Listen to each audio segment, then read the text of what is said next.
Okay, magandang araw mga kakulto. Okay, so hindi muna magpapakita ng mukha ng inyong kakulto, pero bago ko gawin yung isi-share kong video sa inyo ngayon, papapasukin ko muna yung ating intro.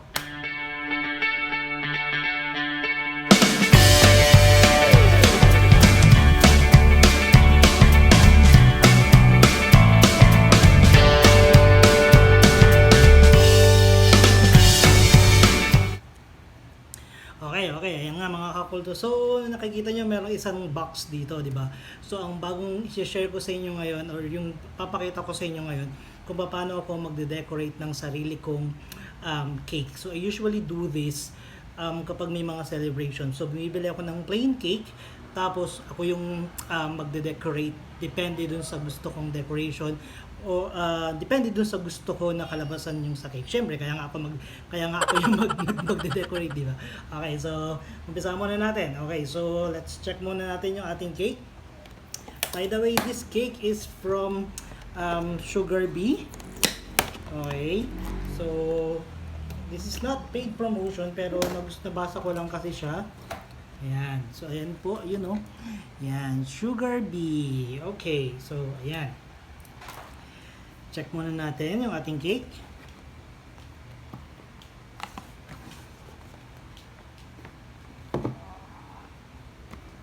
Okay. So, gaya ng sinabi ko, it's too simple, too plain, wala talaga siyang decoration. So, ayan, nakikita niyo naman, di ba? Walang ka-design yung ating cake. So, ang gagawin natin, lalagyan natin siya ng ating sariling or yung ating DIY decoration. Okay. So, umpisa muna natin mga kakulto. Okay. So, kasi, pag kayo yung gagawa ng ganito, make it sure na alam nyo kung ano yung gusto, kung ano yung hilig, kung ano yung hobbies ng pagbibigyan nyo.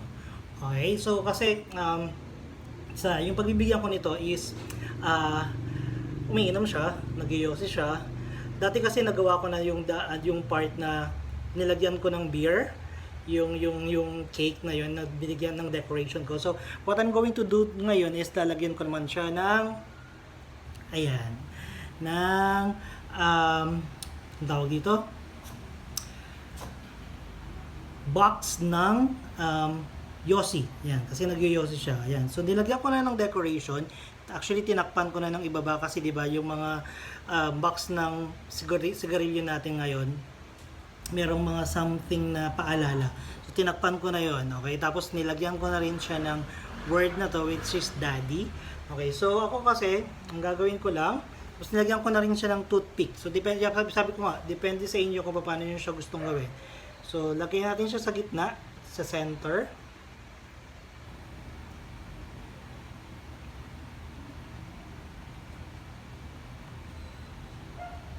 Ayan, so, kita? O, diba? Meron ng first decoration yung ating cake. Okay. Now, it depends sa inyo kung gusto niyo siyang lagyan ng ganito.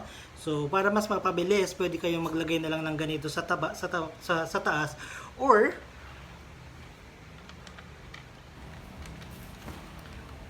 pwede kayong maglagay ng mga happy birthday na this is a happy birthday candle.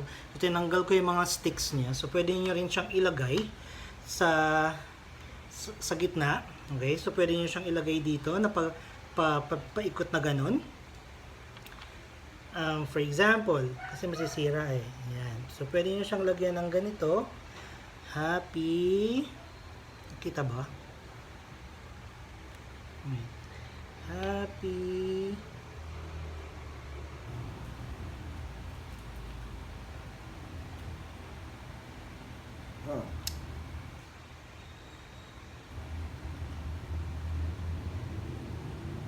Yan.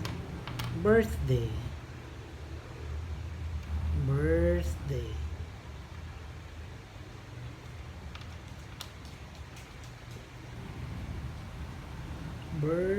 spelling. So be careful pag ginagawa niyo yung ganito. So be careful po sa spelling. Baka po kasi mamali kayo ng spelling. Yan. So be careful lang po sa spelling.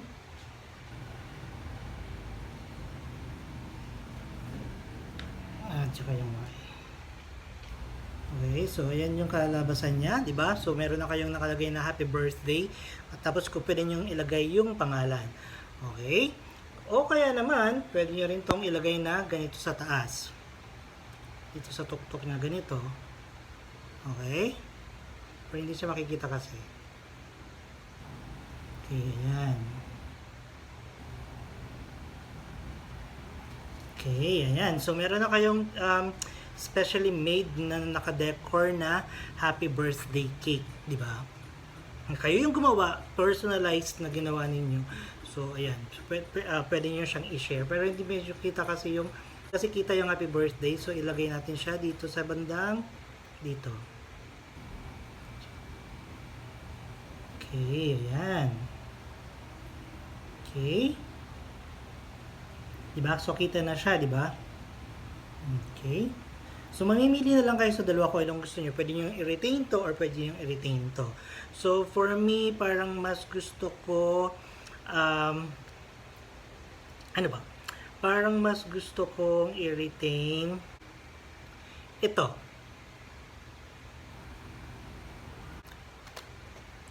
So, i-retain ko to. Tapos, what I'm going to do, yan. Maglalagay ako ng sliced almond on the side para mas maging ayan.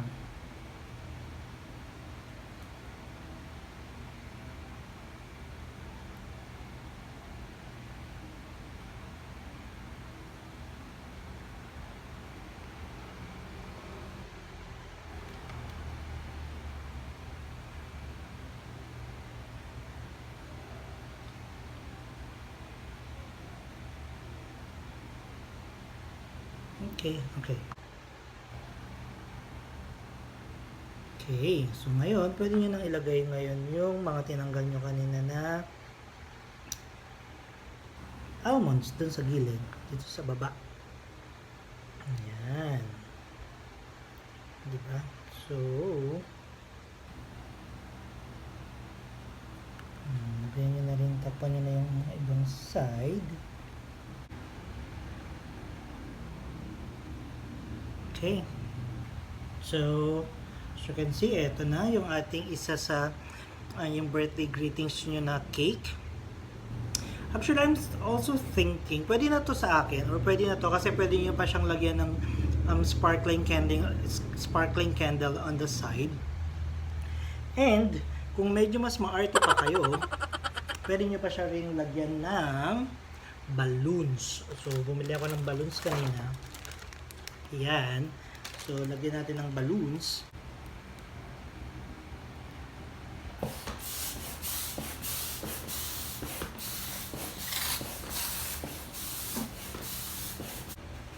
Tada! Yan. So, meron na tayong balloons. Pwede mo na siyang ilagay on the side. Lagyan nyo ng here. Lagyan nyo ng balloon sticks.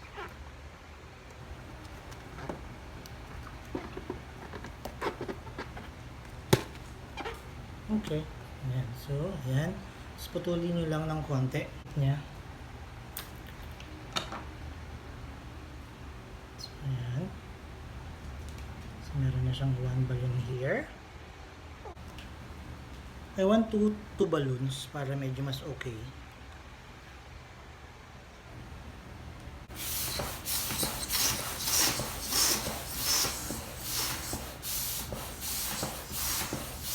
Here's the second balloon.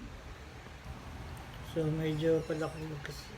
Sukatin lang natin na magkasilaki sila. Ayan. Tapos, ball nyo lang ulit.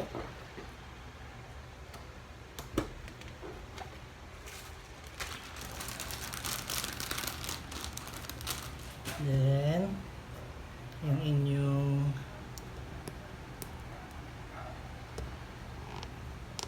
ayan. Balloon cups. Put it here. Put it on the side para mag-lock lang. Okay. So, there you go. Medyo mas mataas pa.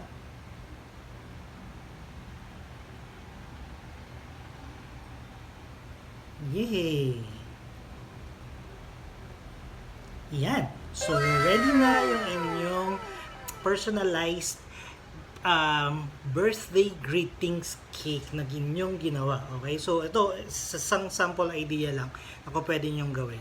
Okay? So, sana may natutunan kayo sa akin sa kaartihan ko kung paano ko gumawa ng aking personalized na birthday greeting cake. Tadan! Okay, hanggang sa huling pagkikita mga kakulto. Enjoy the rest of the day. Paalam!